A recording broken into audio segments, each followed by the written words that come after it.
आरंभ है PM internship योजना। युवपीढ़ी को प्रति मास को मिल 5,000 टंका। तेबे देखंतु केमिति करिवे आवेदन। ता पूर्व आम चैनल को न आसी चैनल टी सब्सक्राइब करके पाखर आसुथिबा बेल आइकन को दबाई दियंतु। देखि पारुथिबे युवक मानकु नियुक्ति देवा लक्ष्य रे केंद्र सरकार pilot project PM internship scheme आरंभ करिसंती। एथिपई अक्टोबर 12 रो ऑनलाइन आवेदन आरंभ हेबाकु जाउछि। इंटर्नशिप वर्षे हेब एवं एथिरे मनोनीत युवक मानकु प्रति मासरे 5,000 टंका आर्थिक सहायता दियाजिबो।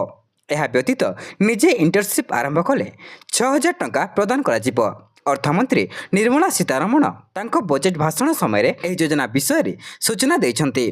पीएम इंटर्नशिप स्कीम अधीन रे युवक माने भारतर श्रेष्ठ 500 कंपनी रे इंटर्नशिप करिवार सुजोग पाइबे। ଏହି ଯୋଜନାର ଉଦ୍ଦେଶ୍ୟ ହେଉଛି ଆସନ୍ତା 5 ବର୍ଷରେ ଦେଶର 1 କୋଟି ଯୁବକଙ୍କ ଦକ୍ଷତା ବିକାଶ କରିବା। ପିଏମ୍ ଇଣ୍ଟର୍ନସିପ୍ ପାଇଁ ମନୋନୀତ ପ୍ରାର୍ଥୀଙ୍କୁ 6,000 ଟଙ୍କା ଏବଂ ମାସକୁ 5,000 ଟଙ୍କା ଆର୍ଥିକ ସହାୟତା ପ୍ରଦାନ କରାଯିବ। ସୂଚନା ଅନୁଯାୟୀ ଚଳିତ ଆର୍ଥିକ ବର୍ଷରେ 1.25 ଲକ୍ଷ ଯୁବକଙ୍କୁ ଇଣ୍ଟର୍ନସିପ୍ ସୁଯୋଗ ପ୍ରଦାନ କରିବାର ଯୋଜନା ରହିଛି। ଏହି ଯୋଜନାରେ 800 କୋଟି ଟଙ୍କା ଖର୍ଚ୍ଚ ହେବ ବୋଲି ଆକଳନ କରାଯାଇଛି। देशर अनेक कंपनी ଏହି ଯୋଜନାରେ ଆଗ୍ରହ ଦେଖାଇଛନ୍ତି। ସମ୍ପ୍ରତି travel booking platform easy my trip ଆସନ୍ତା 3ରୁ 6 ମାସ ମଧ୍ୟରେ 500ରୁ ଅଧିକ ଇଣ୍ଟର୍ନ ନିଯୁକ୍ତି ଘୋଷଣା କରିଛି। ଯୁବକମାନେ ଏହି ଯୋଜନା ପାଇଁ 12 ଅକ୍ଟୋବର ମଧ୍ୟରାତ୍ରିରୁ ଆବେଦନ କରିପାରିବେ। ଅକ୍ଟୋବର 10 ତାରିଖ ସୁଦ୍ଧା କମ୍ପାନୀଗୁଡ଼ିକ ସେମାନଙ୍କର ଆବଶ୍ୟକତା ଅନୁଯାୟୀ ଇଣ୍ଟର୍ନସିପ୍ ବିଷୟରେ ସୂଚନା ଦେବେ।